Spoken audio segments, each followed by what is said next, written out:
For KBUT Community Radio News, this is Forrest Lease. Local efforts are underway to help the victims of Hurricane Katrina.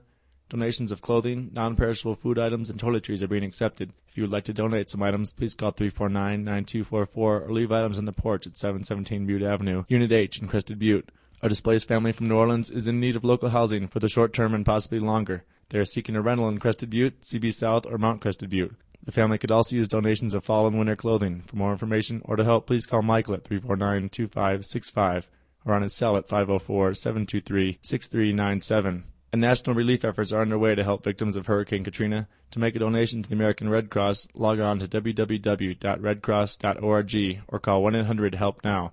To make a contribution to the Salvation Army, visit www.salvationarmyusa.org or call 1-880-SAL-ARMY. In local news, the Sage Mountain School, a new private school, will open in Gunnison this week. According to their mission statement, the founding principles of the new private school will focus on neutralizing the individual in mind, body, and spirit, emphasizing the connection between learning and life, infusing learning with creativity and joy, and living as responsible global citizens. Executive Director of the Sage Mountain School, Heidi Finn, talked about the most challenging aspects the new school will face. I think the first year everything is a challenge because we have the vision and we have so many great ideas and so many amazing people working together to collaborate on the project, but we haven't done it yet, and so, we'll have to be fine-tuning it along the way and finding out what really works in practice as opposed to theoretically. I think the biggest challenge is just having an amazing first year so that we have full credibility in the eyes of the community. According to Finn, studies show better learning in a multi-age learning environment by encouraging kids to take on different roles and ideally mentor younger students. The curriculum also allows students to stay with the same teacher for more than 1 year.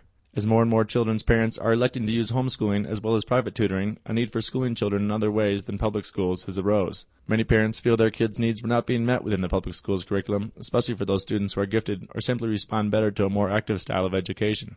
Sarah Phipps, a mother of 3, who last year homeschooled her son with the help of Jana Alperin, a private tutor. According to Finn, the education received was excellent, but Phipps felt the learning environment was not social enough. Last February, Phipps, along with 6 other parents, held their first meeting to decide if there was enough interest to create a new private school. At their next meeting, over 25 families showed up and showed resounding support. The families formed a board, created a mission statement, and split into 9 committees to get the school off the ground.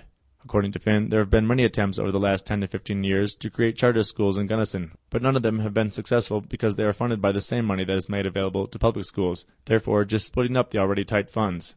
However, the Sage Mountain School wanted to be accessible to everyone, with a low tuition that Finn called just a small piece of their funding. The rest of the funding comes from the Phipps Family Foundation, as well as several in-kind donations, such as a school van and office space in the Smith Opera House.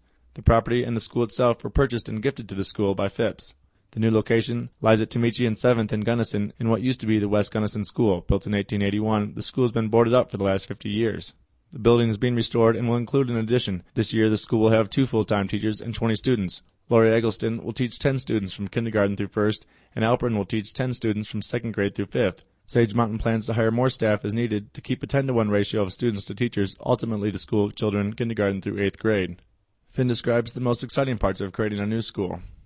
I would say, for me, the most exciting part of being able to create this kind of program is being able to bring life to learning, and that it's not just about sitting in a classroom. And, we're going to be doing service projects all the time. We're going to be working with the nursing home. We're going to be working with the students from the Valley School, putting on fundraisers and plays and art exhibitions, and we're going to be working with the college and the rec center, and just the idea of helping the community to see what it can be, because we're going to be out there in the community on a regular basis. We will be visible.